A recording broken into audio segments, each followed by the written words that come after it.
नमस्कार, मैं हूं सुरेश चौहान के और आप देख रहे हैं आपका पसंदीदा कार्यक्रम बिंदास बोल। बिंदास बोल आज हम समर्पित कर रहे हैं हिंदवी स्वराज्य संस्थापक छत्रपति शिवाजी महाराज को। आज उनके जन्मदिन पर, जयंती पर हम उनको, उनके अनुयायियों को, उनका जीवन को अनुसरण में लाने वाले उनके कार्यकर्ताओं को ये कार्यक्रम समर्पित करते हैं। हमने इस कार्यक्रम में कई ऐसे मुद्दों को लिया है जिस पर आप कुछ कहना चाहते हैं। पिछले दिनों हमने नेताजी सुभाष चंद्र बोस के जयंती पर भी यही कार्यक्रम किया। आज हम फिर एक ऐसे महापुरुष को लेकर आपके सामने आए हैं जिनके विचारों की, जिनके कार्य की, जिनके परिणामों की देश को आज आवश्यकता है। छत्रपति शिवाजी महाराज, इनके विचार आज कितने प्रासंगिक है ये हम आतंकवाद, भारत में बढ़ रहा भ्रष्टाचार, अव्यवस्था, आम आदमी की हो रही अनदेखी से लेकर विदेश मामलों तक भी कितने प्रभावित करते हैं, इस पर आज हम बिंदास बोल में चर्चा करेंगे। हम आपके कॉल को भी यहाँ पर लेंगे। SMS को अभी हम शुरू कर रहे 00 से और कार्यक्रम के अंत तक हम आपको SMS, देश का रुझान क्या है, क्या शिवाजी महाराज के विचारों की आवश्यकता आज है, कितने प्रतिशत लोगों को ऐसा लगता है, ये भी हम आपको दिखाएंगे। अब हम क्या कहना चाहते हैं आज के कार्यक्रम से, इस पर एक नजर। हिंदवी स्वराज संस्थापक छत्रपति शिवाजी महाराज, यह नाम का केवल उल्लेख करते हुए गौरव महसूस होता है, तो केवल नाम सुनने मात्र से स्वाभिमान जागृत होता है।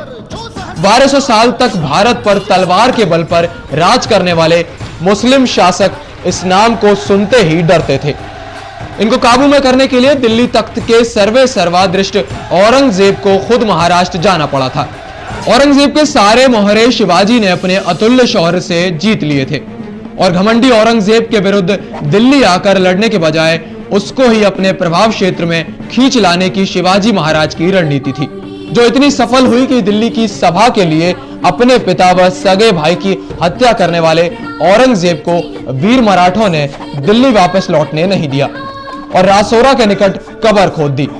वर्षों तक हिंदुस्तान पर जुल्म ढाने वालों को शिवाजी ने न केवल भगाया बल्कि हिंदवी को विधिवत स्थापित भी किया। आज इस वीर राजा की याद आना भी लाजमी है, क्योंकि आज फिर औरंगजेब जैसे पाक आतंकी पूरे भारत में आतंक मचा रहे हैं और उनकी प्रासंगिकता तब महसूस होती है जब उनके समय के मुकाबले आज केवल 2% आतंकवाद है। तब तो आतंकवादी ही शासक थे, फिर भी शिवाजी महाराज ने उनको परास्त किया था और आज हम औरंगजेब के अनुयायियों के सामने परास्त होते दिख रहे हैं। इस महान पराक्रमी राजा के जयंती पर देश के नेतृत्व और समस्त देशवासियों को अपने वर्तमान रणनीति पर पुनर्विचार करके छत्रपति शिवाजी महाराज के विचारों को अपनाना चाहिए। आखिर कोई भी देश का नेतृत्व जो होता है वो किसी न किसी विचार से प्रभावित होता है, उस विचार को आइडियल मानता है और उसके रास्ते से ही वो अपने काम को अंजाम देता है। उसको लगता है कि इस समस्या का सोल्यूशन ये है या इस दिशा में पहुंचने का ये रास्ता हो सकता है। पिछले 62 साल में देश के लीडरशिप ने एक रास्ते को आजमा कर देखा है और उस रास्ते से हम कहाँ तक पहुँचे, इसके ऊपर मुझे अलग से भाष्य या टिप्पणी करने की आवश्यकता नहीं। हम वर्तमान में इस जीवन को जी रहे हैं जहाँ तक पहुँचे हैं। तो क्या जहाँ तक पहुँचे हैं वहाँ पुनर्विचार की स्थिति नहीं उत्पन्न हुई है? हमें तो लगता है कि हुई है, और अगर हुई है तो क्या शिवाजी महाराज के विचारों को आज हम अपने कार्यशैली में देश की लीडरशिप अगर लेती है तो क्या देश को किस तरीके से बचाया जा सकता है? क्या सोचते हैं आप इस पर? आप मुझे कॉल कर सकते हैं, SMS कर सकते हैं, ईमेल, फैक्स कर सकते हैं। आपके विचारों को इस कार्यक्रम में लाइव लिया जाएगा। आप अपने विचारों को देश के और विदेश के दर्शकों के सामने रख सकते हैं। कॉलर हमारे साथ जुड़ने जा रहे हैं, उनसे बात करते हैं। बिंदास बोल में आपका स्वागत है। नाम बताइए। मनोज कुमार नाम है मेरा। हाँ बोलिए मनोज जी।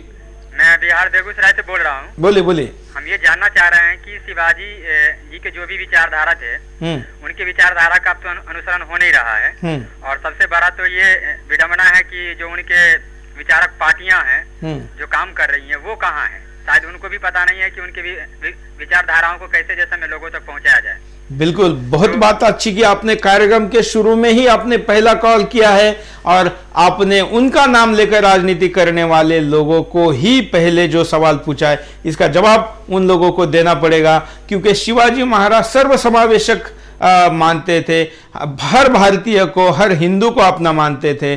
और इवन उनके राजनीतिक स्ट्रक्चर के हायरार्की में, राज की जो व्यवस्था थी उसमें मुस्लिम भी, उन लोगों को भी उन्होंने अच्छी पोजीशन दे के रखी थी।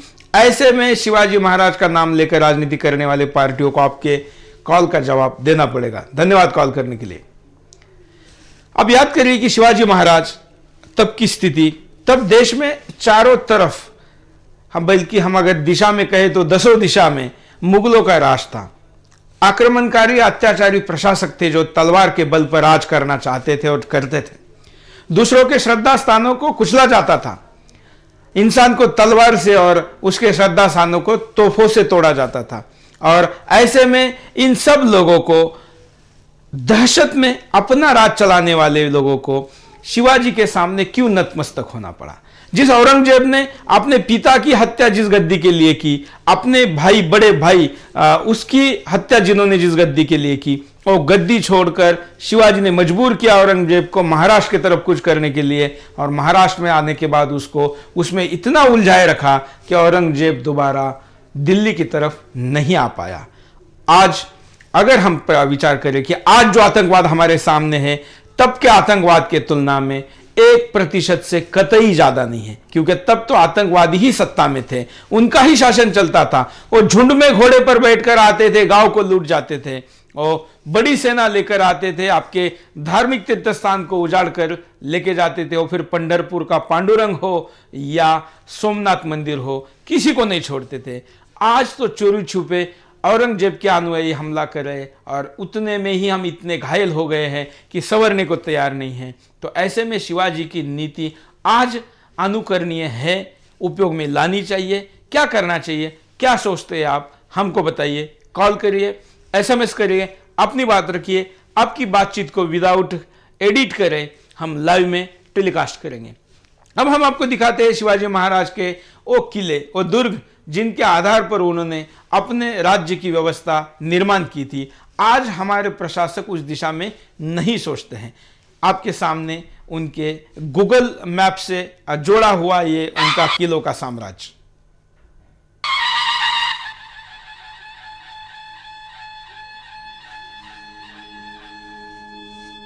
हाँ,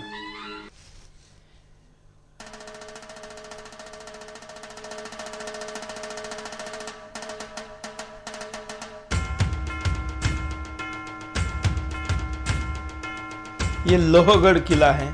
हम आपको गूगल और इमेज, गूगल अर्थ से सैटेलाइट की इमेज भी दिखा रहे हैं और फोटो इमेज भी इस किले की दिखा रहे हैं। पीछे जो चल रहा है वो गूगल अर्थ से लिया हुआ। ये दूसरा है पन्हाला किला है।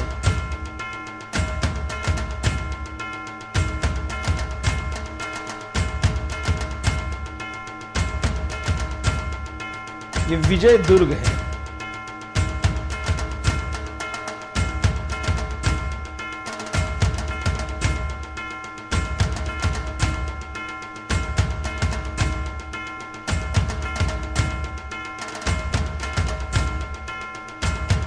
समंदर के बीचों बीच बना ये विजय दुर्ग, ये अरनाला